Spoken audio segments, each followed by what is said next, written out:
With us, we'll now link up with Eshomomoy Imodu and Tijesu Aderie in our Abuja studio for the FCT brief. Good morning, guys. How are you doing today? Handing over the conversation to you now.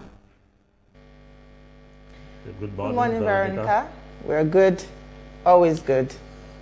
Yeah, we're talking about national security. Security in Zamfara. That's what is on the front burner for everybody. Even at the National Assembly, exactly. It was insecurity that dominated the whole discussion. But we will dissect that in our topic for today. Good morning, Nigerians, and welcome to the program. This is FCT Brief.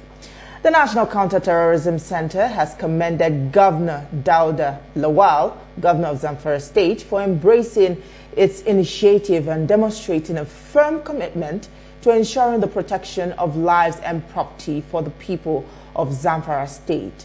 A delegation from the center spoke during a courtesy visit to the governor at the Government House in Gusau, the state capital. A statement issued by the governor's spokesperson, Sulaiman Bala Idris, noted that the center provides leadership and strategic direction to the armed forces, security operatives, law enforcement, and intelligence agencies on counter-terrorism efforts in line with the mandate of the National Security Advisor. According to the statement, Governor Lawal expressed appreciation for the center's visit to Zamfara to assess the state government's efforts in tackling insecurity. Governor Lawal said, and I quote, "I keep saying that if you make a conscious effort to handle Zamfara State effectively as far as insecurity is concerned, you will solve 80% of the security challenges in the north. From all the initiatives I have seen so far, we possess what it takes to tackle these challenges based on consultation and collaboration between Zamfara State and the Office of the National Security Advisor. This is commendable," end of quote.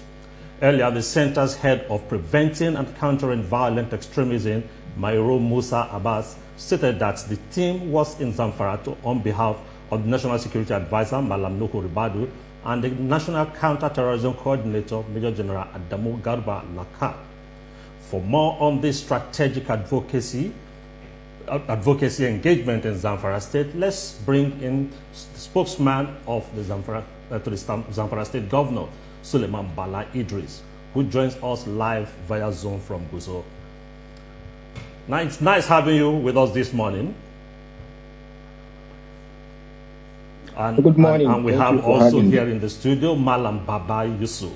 Now, Mallam Sulaiman Bala Idris, can you hear me? Yeah, I can hear you. I'm with you. Bala Idris, can you hear me, please? Okay. Yes, I can hear you. I am with you. Now, Zamfara has been the hotbed of insecurity over time, and coupled with that, we now have a political crisis in Zamfara now. Bring us up speed. What is the present situation of things as per the security challenges in your state, and also the political crisis between the government, the executive, and the House of Assembly? Well, in the area of insecurity, we can say that there is a significant improvement. Unlike in the past, when we had serious issues, there are some routes in the state that travelers cannot use the road like now. Like, for instance, the Taife-Puntua road, that is the only road that links Zamfara to Kaduna, Abuja, and other states. In the past, that was a volatile area, and because the bandits on daily occasions blocked that road. But now we have we don't have that. And just last 2 weeks, when the counter-terrorism team from the Office of the National Security Advisor visited Zamfara, what they told the governor is that what they saw in Zamfara is not what they were hearing outside the state, because there were negative statements going out of the state, which were mostly political statements. People that are not in Zamfara, that doesn't have anybody or relative in Zamfara, were the ones pushing the narrative that the insecurity in Zamfara is getting worse. But the security, the heads of the security forces and people, relevant security heads were really commending the governor for what he's doing in terms of insecurity. I can tell you that there are local governments that in the past, people couldn't go to their farms because of the high level of insecurity in those local governments. But now most of these local governments, people are back to their homes and are getting ready for farming. They are back to their farms. So these are some of the things that the state government has achieved in terms of insecurity. And it's not just a one day and overnight something, because there were processes followed by the state government when upon the assumption of this administration, what the governor did was to set up the community protection guard. That is the Askara Zamfara is a kind of state-owned security outfit to complement the effort of the troops, because these are locals who understand the terrain better. So when you're going to a bush or you're going to a certain location that is not within the headquarters of the local government, these community protection guards are the ones that knows the terrain better, and they understand the locations better than even the troops that comes from somewhere else. Okay. Yeah. Still. Okay. I think we have a challenge with this network there. Now. Baba Yusuf, we've seen that the Zamfara state previously has been a hotbed for banditry and, you know, all these violent attacks. But it seems that now the governor seems to have a hang of it. What do you think that he's doing differently, you know, to salvage this situation? And what do you think that he can improve on, you know, to better help Zamfara state stay peaceful? Thank you very much. Governor Lawal is a proactive governor. He's on the ball, hands-on kind of person. Fully engaging the communities, fully engaging the stakeholders, always been around. He has a listening ear. Those are qualities of a leader in crisis that can deliver. But I dare say that His Excellency Governor Lawal can do that, only do that much. The issue of insecurity in Nigeria is over and beyond any single governor. Indeed, what we have is a multidimensional insecurity situation in Nigeria that has been holding us down for about 15 years. Indeed, it's a global enterprise, and we should recognize it as such. And therefore, for Zamfara, I give kudos to the governor, but I say this, we should be very careful. If you look at, for example, the strategy of the insurgents and the terrorists over time, what they do is a typical playbook case of guerrilla warfare and Islamic fundamentalists and economic saboteurs. What they do is they pull back and you think you have won the war, but they actually went to regroup, to re-strategize. And while Zamfara is experiencing a lull, you see what the Lakurawas are doing elsewhere. And you see the resurgence in Borno. You see the incursion into Plateau and Benue State. And just yesterday you saw what they did in Bauchi. So what they do is they move in, they have a focal point. After a while they pull back, most especially due to the pressure given by maybe that state, in this case, for example, Zamfara State. But then they pull back and they, you know, re-encounter another area. You see what is happening in Niger. So there must be concerted efforts. While we celebrate our small wins, we should also understand that we should be on the high ground, not the terrorists. This is an asymmetric warfare over time, but it turns out that the terrorists have higher firepower, they have immense access to resources, you know, whether it is financial or logistics, while our own armed forces are still struggling with recruitments, with man and material, and with logistics and technology. We have to match them and even surpass them. Why did I say so? Because, like I said, it has become a multidimensional, you know, challenge. It is no longer an Islamic fundamentalist issue. I've said it in one of your colleague stations that If we see it from a linear lens, we will not tackle insecurity. We have to see it from a prism perspective. The way we have M&Es in private enterprise, mergers and acquisition, the terrorists are doing so. They are collaborating. They are partnering. It's all about the resources, right? So while I commend Governor Lawal Dare, we should expect sustainability, which is very key, and that support has to come from the federal government. Okay. All right, Mr. Idris, do we have you online now? All right. I would like to ask you, what sort of control does the governor have on mining activities in the state? Because illegal mining seems to play a significant role in fueling the crisis. You know, it's just recently that the ban of on mining, it's just recently that the federal government lifted the ban on mining. So there is ongoing discussions between the federal government and the state government on how to go about the mining activities in the state. You can actually say that mining activities is one of the factors, because we have so many factors responsible for the insecurity, contributing to the lingering insecurity in the state and other states in the Northwest. But since there was a ban on mining before, and just recently that the federal government lifted the ban on mining, the state government is, there is ongoing discussion between the state government, especially the governor, and the federal government on how to devise means and ways of tackling the bad acts using mining to fuel insecurity in the state. Now, Mallam Idris, I think there was a time the crisis was about cattle rustling. It went into banditry, and over time we were made to understand that because of the huge deposits, just like you rightly said, of the economic resource in those areas. Now, in those various, especially the remote communities, would you say that the locals are equipped enough to safeguard the residents?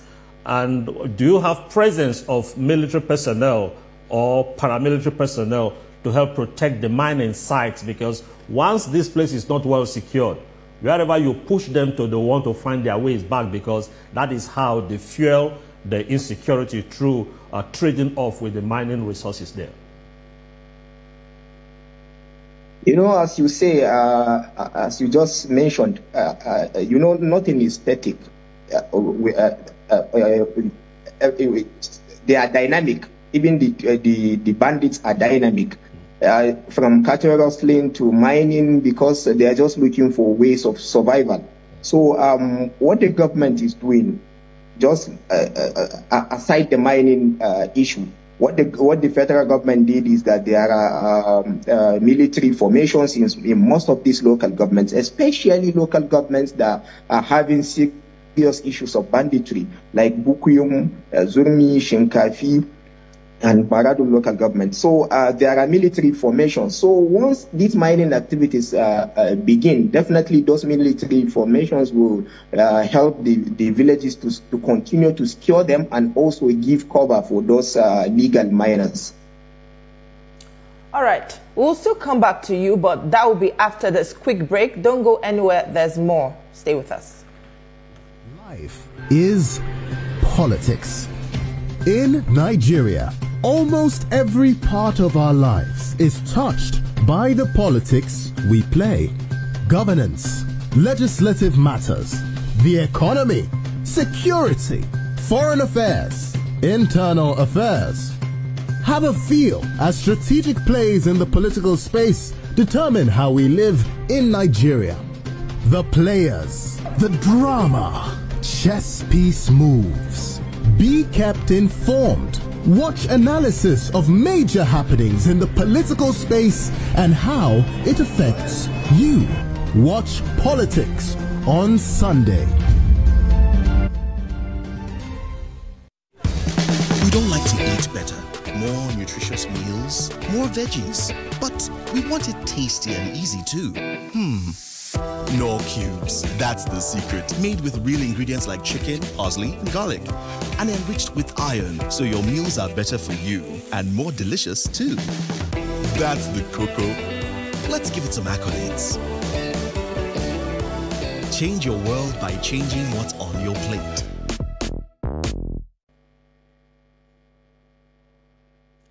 We're glad to have you back. You're still watching Breakfast, and this is FCT Brief. We're still talking rising insecurity and Zamfara in focus. Now, Mallam Idris, all right. The North has a high number of out-of-school children, and one of the reasons is the fear of insecurity. I would like to know what the government is doing to keep schools safer for children and, help them return back to the classrooms to enable this, number of out-of-school children reduce drastically. What is the government doing? Well, this is a government. Our government is a government that believes that once you allow children roaming on the street, then you are foiling the insecurity, because you don't know the fate of those children roaming the street. They might mingle with the bad eggs and also join their gangs. So what we did in 2023 November, the governor declared a state of emergency on education, and this was due to what he observed as the rot in the system. Upon assumption in office, the students in Zamfara State for good 3 years couldn't sit for WAEC and NECO because of the failure of the previous administration to settle the examination body's payment. So what the governor did after the declaration of the state of emergency was to sit with WAEC and NECO to settle the backlog. And also, you cannot send students back to school without producing a conducive atmosphere for them. What he did is the construction of over 400 schools across the local governments. I know most of the times when we are commissioning this project, especially schools, your station and other stations, were there live, covering the event live. Especially last year, we did that during the 1-year anniversary. So after the construction of the schools, there was training of the teachers, because you cannot construct schools and allow the teachers with the past orientation. So we also train the teachers. It's an ongoing process. We are still training the teachers and retraining them. And there is also what the Ministry of Education did is that it categorized these locations into various groups. There is what they call the blue zone, the red zone, and I think it's the white zone. There are three. So the red zone are places that are volatile areas where there are high rates of insecurity. Now we have these places are just very small places. You have some pockets of areas that we still have the presence of these bandits. So those places, schools that were located in those places. Now what the ministry is doing is that they are moving the students of those schools to blue areas where we have peace, where there is peace. So what the ministry is doing, those schools, they converted them into boarding schools. They are moving those students into those boarding schools. So what this government is trying to achieve by this is to make sure that there are no out-of-school children in Zamfara State, because with that you can be able to tackle the issue of insecurity in the state. All right, Mallam Idris. Baba Yusuf, let me just come to you with this. He just talked about what they are doing in terms of education. I just know that recently there was a meeting of some northern leaders, and they've been talking about how to change the lives of the Almajiris. Because when we talk about terrorism in any part of the north, the pool where they easily recruit from is from this crop of people. If their economy is not improved on, there will be crisis. Yes. Now, what are those ways you think the North, and this time also Zamfara State, can cash in to ensure that that pool of idle citizens are engaged? It's either as civilian JTF or give them some measure of economic uplifts. Very, very good question. And the only way we can address this issue of the Almajiris or the issue of youth unemployment is if the northern governors, wholesome, come up with an overarching strategy that will key into their individual state strategies. What do I mean? As you know, Nigeria is very porous. Our international borders are very porous, and then you can imagine interstates. So if a state has a very robust plan, for example, His Excellency Lawal Dere is doing something about it, and the contiguous states are not keen into an overarching strategy, they will mill into the other state and have a flux back. It has happened in Kano State, where I come from, which is the most populous state in northern Nigeria. So imagine Zamfara is addressing the issue, Sokoto is addressing the issue, and the other guys just move into Kano and then flux back. So that is what I mean by overarching strategy. But within the overarching strategy, the issue of education is very crucial. Oshomomo. And I was very shocked. I'm still shocked. I mean, I had to write it on my weekly back page column on the Nation newspaper when Kano State, Bauchi State, I think Sokoto State, and one other state had to, this Ramadan period, had to stop schooling completely for the whole month without reason. There is no religious, provision in Islam that stops education during Ramadan when we have millions of children milling out of school. When you have a culture that discourages, people don't want to even take their children to school. When you are struggling to spend a lot of resources to convince people to bring their children to school, then for a whole month you say, hey, guys, go and stay at home. So we must be serious about education. It should be the cornerstone of their strategy. Children without education are open-minded to all sorts of vices, because it is education that will also enable skills, enable a mindset of productivity, enable a mindset of civility, okay, that will not be a tool, or they said idle man is a devil's workshop. So education should remain the crucial, factor for northern Nigeria to turn around this tide, just like his sage Awolowo did for southwest Nigeria. It remains the key, critical success factor. And of course, other provisions of food, we have a thriving agrarian society. What is their agricultural strategy? I see the agri-zones that have been set up now in partnership with the African Development Bank.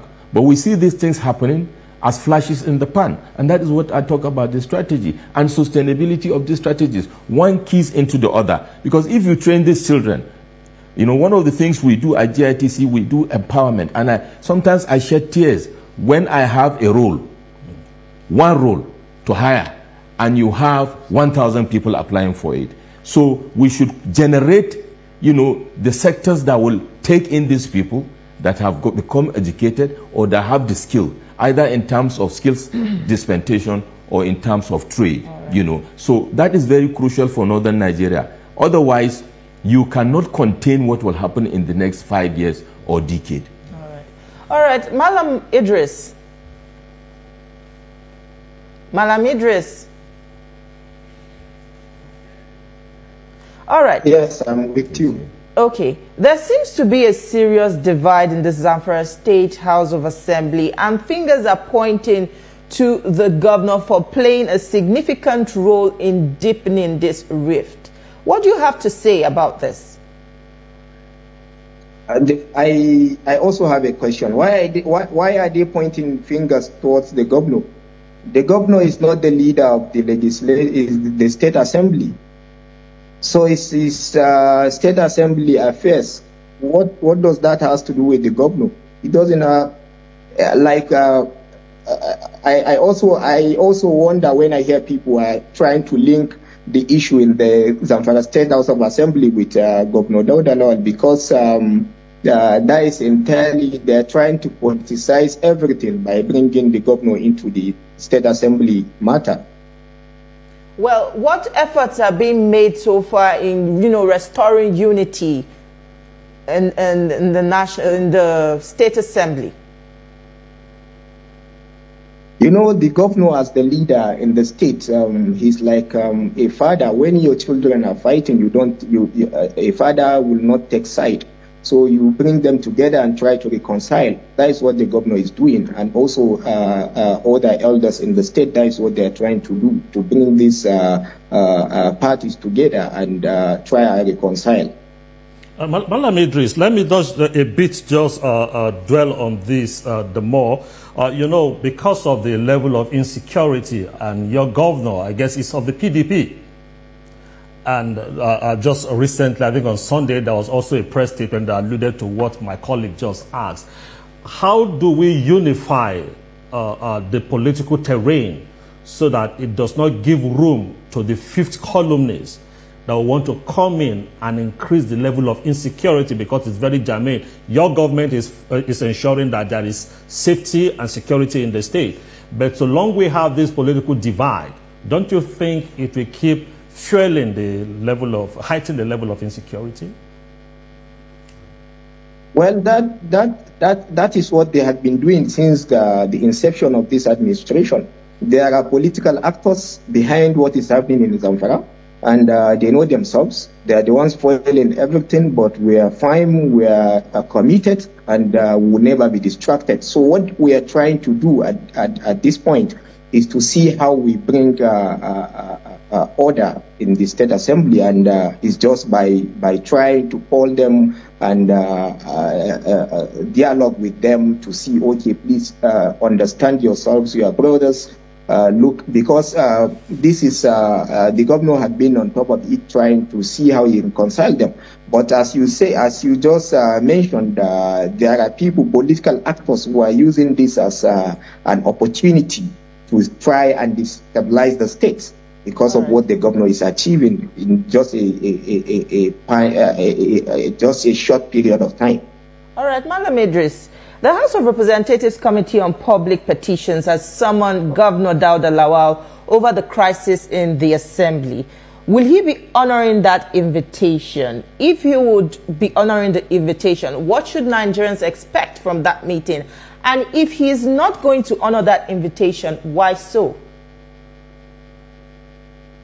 I doubt if that story is still valid, because there was a development yesterday. The House of Representatives has moved the chair of that committee to another committee because of the blunders he made.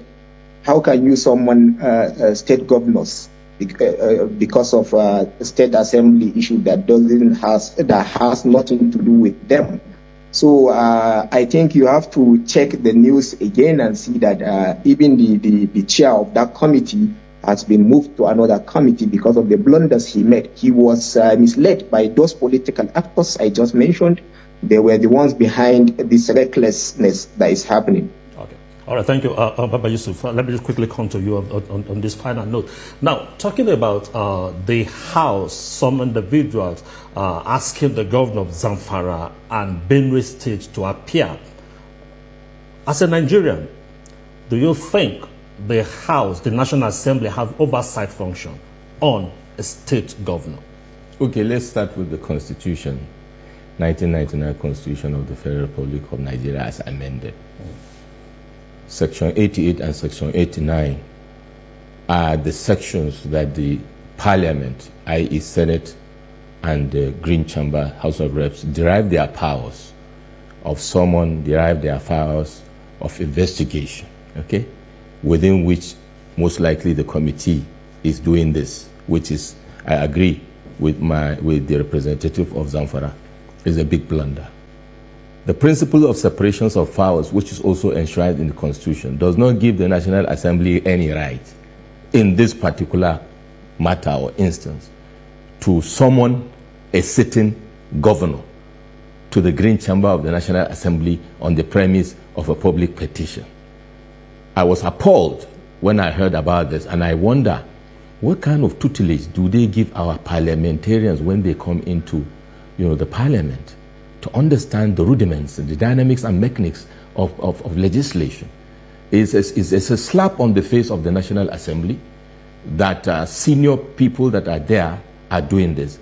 yes, we understand the political dynamism of this, but this, for me, is even playing in favor of, for example, the governor of Zamfara or the governor of Benue. It is completely uncalled for because there is no provision in our constitution that gives them that right to summon a state governor on matters that have to do with his legislation, whereas even within the state, the governor does not have, within the constitution, a provision for him to go and interfere with the legislation. He can only provide, you know, interventions, if you like. Of course, but that was uncalled for. Mallam Idris, a quick one. There are reports that Zamfara State is yet to implement the 70,000 minimum wage, and some workers are still losing jobs. Why hasn't the administration made workers' welfare a top priority? Those are the political statements that I mentioned earlier, that they are pushed by those political actors. So you're confirming that Zamfara State has adopted the 70,000 naira minimum wage? Is that what you're saying? We have started paying the 70,000 minimum wage since March. And it has been ongoing. You can check with your reporter in Zamfara. You can go around the ministries and ask questions. You see, anything about Zamfara, these people are still in severe pain of 2023, the heat of 2023. So they are pushing whatever comes to their mouth. They are saying a lot of things that are not genuine. They are pushing, peddling fake news. But you can send your reporter to the ministries and cross-check and ask the workers that have we implemented the 70,000 minimum wage or not. We implemented the 70,000 minimum wage because when we took over this government, the minimum wage in Zamfara was 7,000 naira. Right, workers were receiving 7,000 naira as minimum wage. We took it up to 30,000 minimum wage, and after this implementation of the new minimum wage of 70,000, we also implemented the 70,000 as well. Anything people were saying is a political statement. Right. Well, I keep wondering who are these political actors you keep referring to, but unfortunately we can't discuss that because we've run out of time. Those people in severe pain of losing election in 2023. Thank you so much. We must thank you so much for your time with us on the program. Bala Idris, it was a pleasure speaking with you. Baba Yusuf, also thank you for staying with us on the program this morning. It was a pleasure. Well, that's it from us here in Abuja. We'll now hand you over to a Lagos studio where Veronica and the rest of the crew are standing by to continue with the rest of the show. All right, thank you, Tijesu and Eshomomo, for that interesting conversation. Right back in Lagos, it's time now for stories that are trending now, and Olamide Odekunle is standing by to bring us up to speed. Olamide? Good morning, team. How are you doing today? Good morning, Olamide. Very well. We're good. I've got some good stories for you guys. Are you